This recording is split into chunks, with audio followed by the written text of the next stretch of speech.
In order to practice critical thinking, it is necessary to first understand your own current thought and reasoning patterns. To do this, self-reflection is utilized and plays a key role in honing your thinking skills. Let's begin by understanding the importance of examining our own weaknesses in thinking. Like any other skill, our thinking isn't perfect. Recognizing our weaknesses is the first step toward improvement.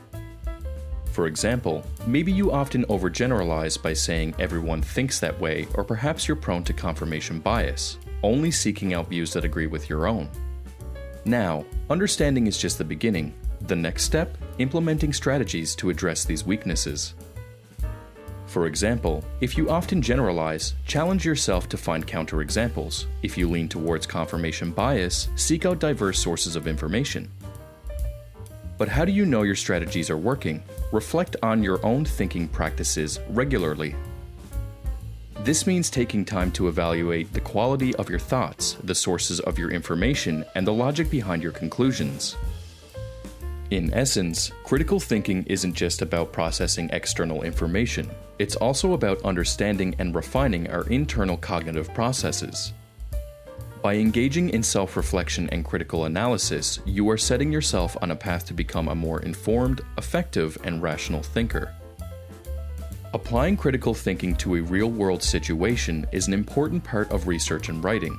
The first step to doing this is rhetorical awareness. It's the art and science of effective communication. Rhetoric is not just about persuading, but understanding the dynamics of communication, the what, how, why, and for whom.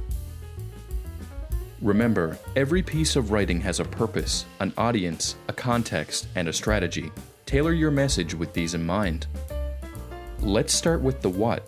Imagine you're explaining climate change. Your what could be data on rising sea levels. Now, the how.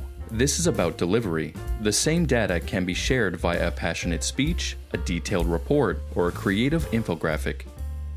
Why dives into purpose. Are you aiming to inform, persuade, entertain, or inspire action regarding climate change? Your approach will differ for each. Lastly, for whom?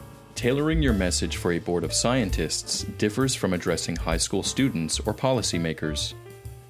But presenting to doctors, clinical studies, and medical journals would be your go-to.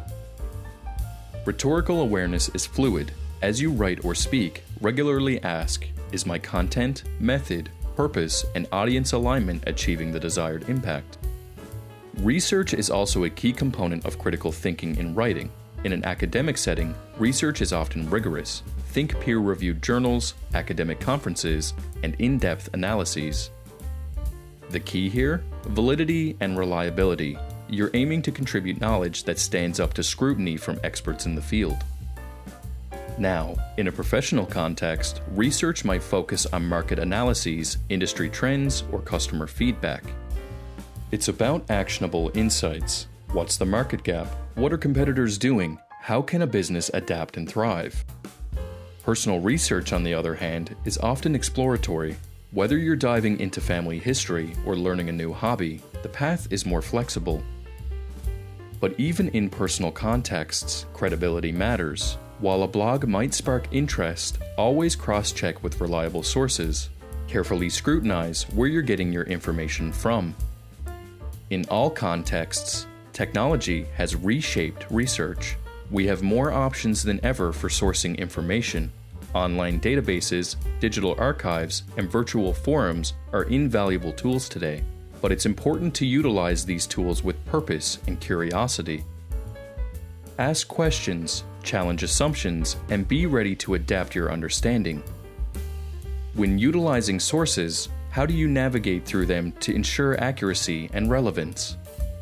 Start by finding your sources. Libraries, academic databases, and search engines can be goldmines, but remember, the broader your search, the more varied your results. For a paper on climate change, you might look in academic databases like JSTOR or even reputable news outlets like BBC.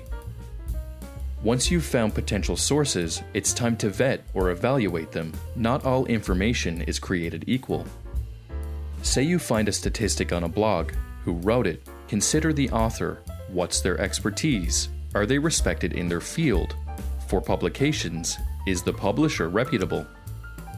Dive into the content. Does the source provide evidence? Are there citations? Check for bias and determine if the information is balanced. Don't forget the publication date, especially in fast-evolving fields. Older sources might be outdated. Use them with caution. When using sources, don't just pull out bits that suit you. Reading a full article on ocean pollution ensures you understand the broader context. To use sources effectively, avoid cherry-picking. Instead, understand the source in its entirety before pulling information. If you paraphrase a statement from a NASA report, make it accurate. If you quote, it should be word for word, like, according to NASA, sea levels have risen by 3.3 millimeters per year. Paraphrase and quote appropriately. While paraphrasing puts ideas in your own words, quoting should be verbatim, always with proper citation. Balance your paper with a mix of your voice and external sources. Relying too heavily on one or the other can skew the narrative.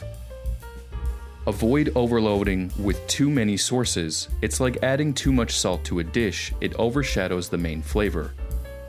In conclusion, effective research isn't just about quantity, but the quality and relevance of your sources.